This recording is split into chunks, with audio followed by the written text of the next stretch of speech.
Hello, students. I hope you are all doing well and having a very fruitful learning experience. We have just finished with the topic France abolishes monarchy and becomes a republic. That means France put an end to the rule of the king and got a constitution for itself. Now we will move a little further to the next unit. And that unit we will talk about the women in France. The topic is entitled, Did Women Have a Revolution?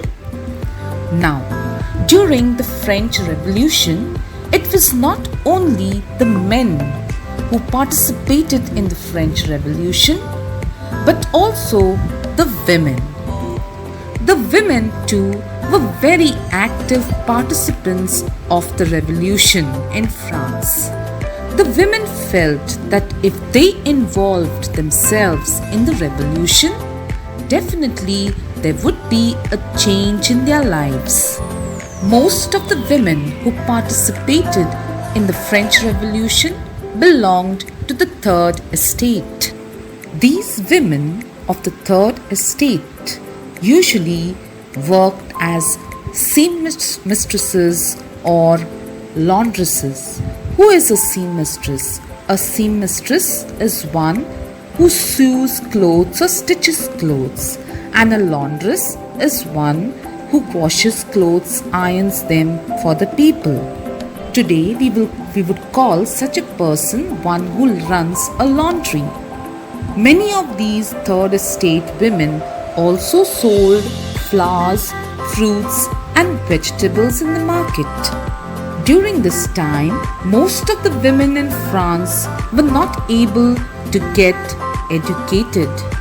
Only the girls of the noble family, that is, the rich families, and the girls from the rich families of the Third Estate could study in a convent school. The other girls were not allowed to go to school. The women were married at a very young age. The working women had to take care of their families. They had to cook, fetch water, queue up for bread, and look after the children. Their wages were lower than that of men. Since the women were going through a lot of injustice in France, and so they wanted to voice their opinion. For this purpose, the women started their own clubs and newspapers. About 60 women's clubs came up in the French city. The Society of the Revolutionary and Republican Women was the most famous of them. One of the most important demands of this famous club was that women should get equal political rights as men in France. The women in France were considered to be passive citizens.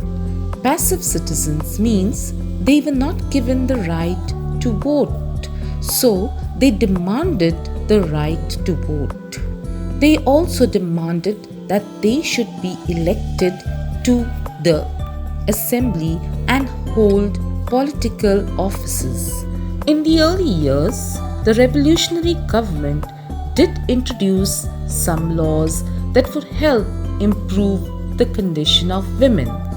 They created schools for women in which schooling was made compulsory. Secondly, the fathers of the girls could no longer force them into marriage without their will. Marriage was made into a contract in which they could enter freely, and the marriages were registered under the civil code. Divorce was made legal and could be applied for either by the man or by the woman. Women were also allowed to train themselves for jobs. They could pick up any art or even become business oriented. Women continued their struggle for political rights even during the Reign of Terror in France. Reign of Terror is a period in France where thousands of people were killed for having been against the Republican government. The new Republican government that was set up in France during the French Revolution asked for the closure of all women's clubs and banned all their political activities. Many important women were arrested and some of them were even executed. Executed means they were hanged to death. Women's demands for political rights and equal wages continued for about 200 years in many countries of the world. The example of the French women was utilized by many other women all over the world. It was only in 1946 that the women in France got the right to vote. This unit explains to us how even the women in France had a revolution. Thank you, dear students.